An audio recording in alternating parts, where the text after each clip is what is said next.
চীনের অর্থনীতি এক সময় তো এটা ছিল এক অপ্রতিরোধ্য শক্তির মতো, তাই না? এমন এক উত্থানের গল্প যা পুরো বিশ্বকে একদম অবাক করে দিয়েছিল। কিন্তু সেই গল্পের সুরটা এখন কেমন যেন বদলে যাচ্ছে। যে দেশটাকে পরবর্তী সুপার পাওয়ার হিসেবে প্রায় ধরেই নেওয়া হয়েছিল, সেই দেশের অর্থনীতি আজ এক অনিশ্চিত, বেশ ভঙ্গুর এক ভবিষ্যতের সামনে দাঁড়িয়ে।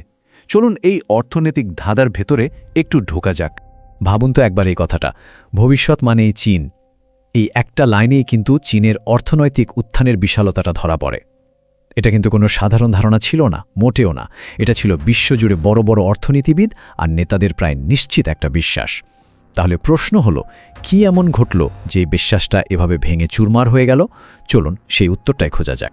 আচ্ছা, এখনকার এই সংকটটা ঠিকমতো বুঝতে হলে আমাদের একটু পেছনে ফিরে যেতে হবে।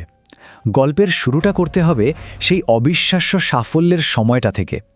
চলুন এক ঝলকে দেখে আসি সেই অধ্যায়টা, যখন চীনের অর্থনৈতিক গ্রোথ পুরো বিশ্বকে একেবারে তাক লাগিয়ে দিয়েছিল।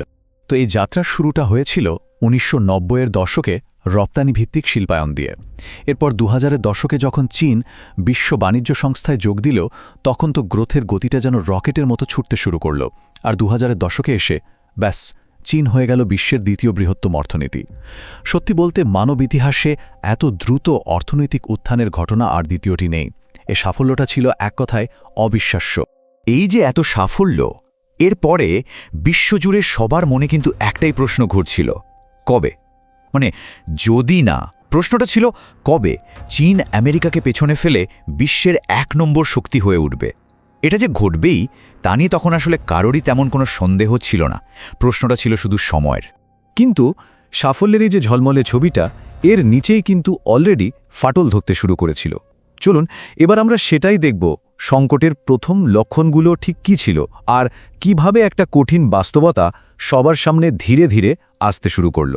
দেখুন, চীনের অর্থনীতি যে সংকটে পড়েছে, সেটাকে বিশেষজ্ঞরা কিন্তু শুধু একটা সাধারণ স্লোডাউন বলছেন না।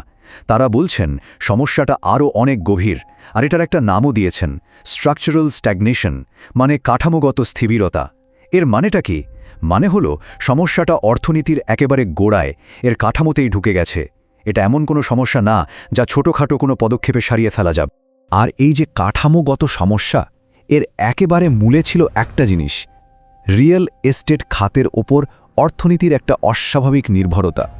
একবার ভাবুন, দেশের মোট জিডিপির প্রায় ৩০% আসত শুধুমাত্রই একটা খাত থেকে। কোনো একটা জিনিসের উপর এতটা নির্ভরতা, এটা তো পুরো অর্থনৈতিক সিস্টেমের ভেতরে একটা টাইম বোমা রেখে দেওয়ার মতোই ঝুঁকিপূর্ণ, তাই? দেখুন, এই অর্থনৈতিক সংকটটা কিন্তু শুধু কিছু সংখ্যা আর পরিসংখ্যানের খেলা নয়, এর একটা মানবিক দিকও আছে, আর সেটা অনেক বড়। এই সংকটটা একদিকে যেমন আন্তর্জাতিক ব্যবসাগুলোকে প্রভাবিত করছে, তেমনি চীনের সাধারণ মানুষের স্বপ্ন, তাদের জীবনযাত্রাকেও একদম নাড়িয়ে দিচ্ছে। আর এ কারণেই এই আস্থা হারানোর গল্পটা বোঝা আরও বেশি জরুরি। একটা সময় ছিল যখন বিদেশি কোম্পানিগুলোর জন্য চীন ছিল বিনিয়োগের সেরা জায়গা, সবাই হুমড়ি খেয়ে পড়ত। আর এখনকার বাস্তবতাটা কি? এখন বহু নামকরা কোম্পানি চীন থেকে তাদের ব্যবসা গুটিয়ে চলে যাচ্ছে। বিনিয়োগের এই যে উল্টো স্রোত, এটা কিন্তু আন্তর্জাতিক আস্থার পতনের একটা বিরাট বড় সংকেত। অর্থনৈতিক সংখ্যার পেছনের মানবিক গল্পটা কিন্তু আরও বেশি ভাবনার। চীনে তরুণদের মধ্যে এখন ট্যাঙ্কপিং বা লাইং ফ্ল্যাট নামে একটা ধারণা খুব জনপ্রিয় হয়েছে। এর মানে কি? এর মানে হলো ভবিষ্যতের আশা ছেড়ে দিয়ে ইঁদুর দৌড়ে না ছুটে কোনো মতে দিন কাটিয়ে দেওয়া। এই যে তীব্র প্রতিযোগিতা, চাকরির আকাল আর আকাশছোঁয়া জীবনযাত্রার খরচ, এর কারণে যে হতাশা তৈরি হয়েছে, এটা তারই একটা প্রতিফলন। আর একটা বড়সড় লক্ষণ কি জানেন?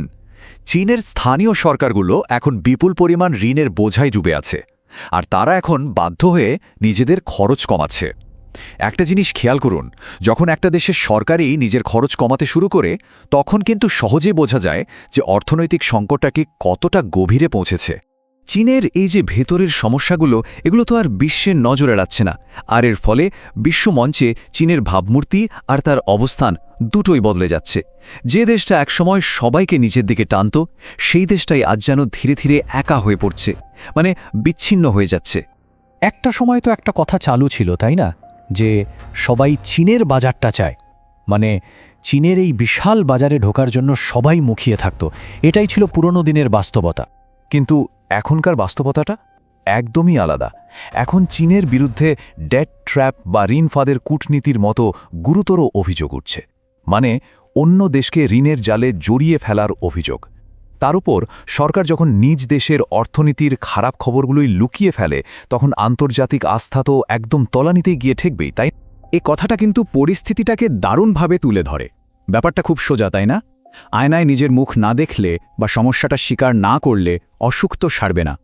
অর্থনৈতিক তথ্য লুকিয়ে রাখার ব্যাপারটা ঠিক তেমনই। এতে কিন্তু আসল সমস্যার কোনো সমাধান হয় না, বরং তা আরও বাড়ে। তাহলে এত সব সংকটের পর আসল প্রশ্নটা কি দাঁড়াচ্ছে? চীনের ভবিষ্যৎ কি? এই পতনটা কি আদৌ ঠেকানো সম্ভব?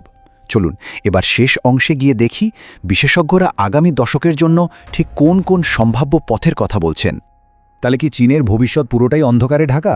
না, বিশেষজ্ঞরা বলছেন এখনও 3টে পথ খোলা আছে। 1. সফলভাবে সবকিছু সংস্কার করে ধীর কিন্তু স্থিতিশীল একটা গ্রোথে ফিরে আসা। 2. জাপানের মতো লস্ট ডিকেডস বা দীর্ঘমেয়াদী এক স্থিরতার চক্রে আটকে পড়া।